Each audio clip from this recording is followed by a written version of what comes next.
স্বামী যিনি বেচারা তিনি স্ত্রীর মাঝে কিছু হালাল বিনোদনের ব্যবস্থা করবেন। হালাল বিনোদন বোঝেন? হালাল অর্থাৎ যেটা শরীয়ত জায়েজ করেছে। নবী করিম সাল্লাল্লাহু আলাইহি ওয়াসাল্লাম এমন কিছু হালাল বিনোদন করতেন, মাঝে মধ্যে ঘুরতে নিয়ে যেতেন, মাঝে মধ্যে আনন্দ দিতেন। হযরত আয়েশা রাদিয়াল্লাহু তাআলা আনহাকে তিনি যখন বিয়ে করেছেন, উনি বাবার বাড়ি থেকে আসার সময় কতগুলো পুতুল নিয়ে আসছেন। ওই যে আমরা কিছু মাটির হাঁড়ি পাতিল আছে না, মাটির হাঁড়ি পাতিল, ওগুলো নিয়ে আসছেন।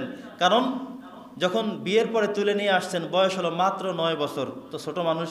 উনি বাবার বাড়ি থেকে আসার সময় হাঁড়ি পাতিল ঘন্টি ফান্টি সব নিয়ে আসছেন। নবীজি কি করবেন? ওনার তো বয়স তখন 50 ছাড়িয়ে।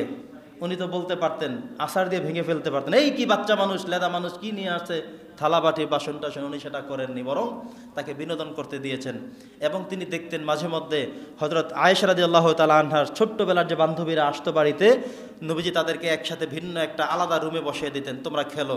তো তখন তারা এগুলো খেলাধুলা করতেন, হাসি ঠাট্টা করতেন, মজা করতেন, এনজয় করতেন। নবীজি সুযোগ করে দিতেন। সুবহানাল্লাহ পড়েন। এখান থেকে আমাদের শিক্ষা হলো, মাঝে মধ্যে আমাদের স্ত্রীরা এমন করে যে আজকে আমরা বাড়িতে চটপটি খাবো, আজকে আমরা বাড়িতে হালিম বানিয়ে খাবো, আজকে আমরা বাড়িতে কেক বানাবো। আপনি দুইটা ঝাড়ি দিয়ে দুইটা গালিগালাজ করে দিলেন না, এটা না। বরং সে হয়তো ট্রাই করতে চায়, সে কেক বানাতে পারে কিনা, হালিম বানাতে পারে কিনা, চাইতে পারে সে খাবারের জন্যে।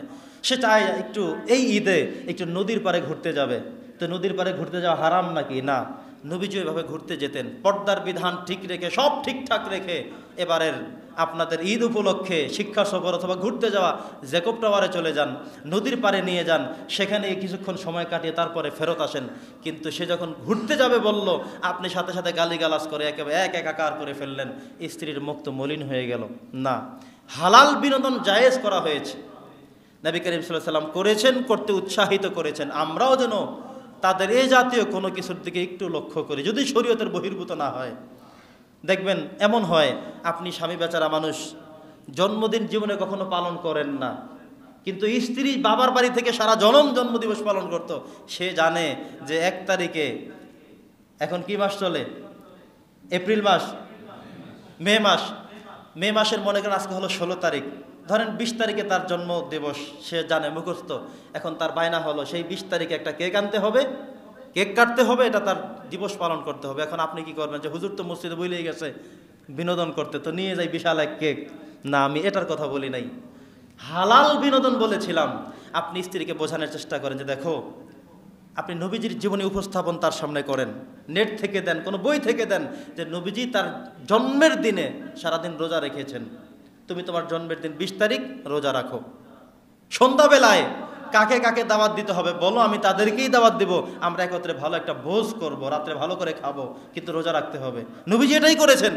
আপনি তাকে এটা পরিবর্তন করে দেন, যেই কয় টাকার কেক লাগবে তার থেকে ডবল 3 গুণ বেশি খরচ করব। তুমি কি করতে হবে বলো? তোমার আব্বা আম্মাকে দাওয়াত করো, তোমার বান্ধবী কেউকে দাওয়াত করো, আমি সেটাই করব। কিন্তু শরীয়তের বাহিরের কাজ 1 টাকা খরচ করেও আমি করতে দেব না, করতে আমি পারবো না। আল্লাহর রাস্তায় মাপ চাই। কথা বোঝেন নাই? এখন আপনি তো বললেন যে হুজুর তো বলে গেছে করে ফেলি। না, এটা করা যাবে না, শরীয়তের বহির্ভূত কোনো কাজ। এটা হলো ইয়াহুদি মুশরিকদের, বিধর্মীদের কালচার। আরে আমি বর্তমানে যেটা দেখি যে আমাদের এই যে আপনারা যারা আছেন না, এই আপনারাও তো কথাগুলো শুনেন, জানেন, কিন্তু বাড়িতে গিয়ে ছেলের সাথে আর পারেন না, মেয়ের সাথে আর পারেন না। মেয়ের সাথে পারলেও, ছেলের সাথে পারলেও, পুত্রবধূ যখন চলে আসলো এখন আপনি অচল, কারণ পুত্রের টাকা দিয়ে আপনাকে চলতে হয়। পুত্র বউ এখন জন্মদিবস পালন করবে, এখন আর আপনি পারেন না। নাতি নাতনির সময় পারেন না, এটা হতে পারবে না। আপনি অটুট থাকেন যে জন্মদিবস পালন করতে হলে আমার ঘর থেকে আরেক জায়গায় গিয়ে করে আসো, বাপের বাড়িতে চলে, আমার বাড়িতে জন্মদিবস আমি জীবিত থাকতে করতে দেব না। বলেন না, ভয় পান কেন? সন্তান আপনাকে টাকা দেয় মাসে মাসে, সেজন্য এত ভয় পেয়ে যাবেন? নামাজ পড়তে ডাকবেন না, রোজা রাখতে বলবেন না, যা মন চায় তা করবে, হারাম খাবে, চুরি করবে, আপনি শুধুমাত্র সুবহানাল্লাহ সুবহানাল্লাহ পড়বেন না। আপনাকে এই দায়িত্বগুলো অবজার্ভ করতে হবে, সেগুলো ডিসকাস করতে হবে, মীমাংসা করতে হবে, সঠিক পথে রাখবার জন্য বড় ভূমিকা আপনাকে রাখতে হবে।